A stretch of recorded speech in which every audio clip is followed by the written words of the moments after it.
Let's talk to Mike Jones from Migration Watch. We're going to play you the fireworks clip in a minute, but let's get Mike on the case first, because Mike, very good morning to you.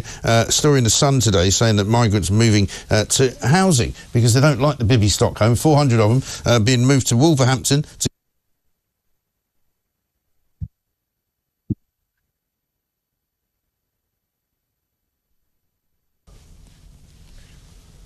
I mean, it's just an absolutely outrageous situation. Yeah.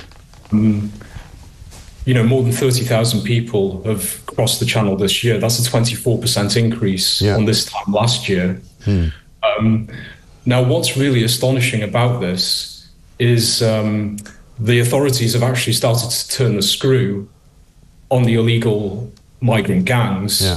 So, you know, they're seizing boat parts in countries like Bulgaria and Turkey. The French are actually apprehending a lot of these people on the coast of Calais. Yeah. And yet, despite this, the numbers keep on rising. Right. And the moral of the story is you can make life difficult for the gangs, you can make life uncomfortable for them, but you can't smash them. And the numbers are continuing to rise. And obviously this imposes a huge cost on housing, public services, and there's a huge security risk there. You know, we've seen a flurry of stories in the tabloid press recently on this. Exactly right. And so if they're apprehending some of the people sort of further back in the chain, if you like, in Europe, why is that not having a knock-on effect at the other end, i.e. coming from Normandy and the northern French coast to here? Well, demand is high. People from poorer countries, distressed places in the world want to move to the UK.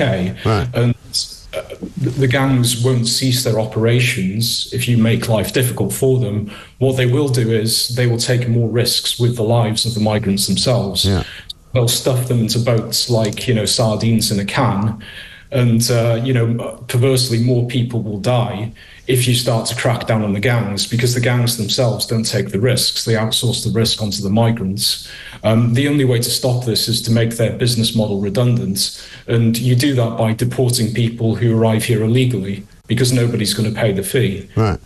But that is the problem, isn't it? Because once they start to kind of fan out, perhaps, I mean, I was hearing about a month ago that a lot more migrants are starting to turn up in places like Dorset because they're taking a slightly longer route to escape, you know, the central part of the channel, which is more patrolled, and they're obviously taking a bigger risk doing that, but they're coming a longer way around. So they, by the time they touch into the coast of Britain, they're sort of down in the West Country, coming into Bournemouth and places like that. Well, the gangs are adaptable.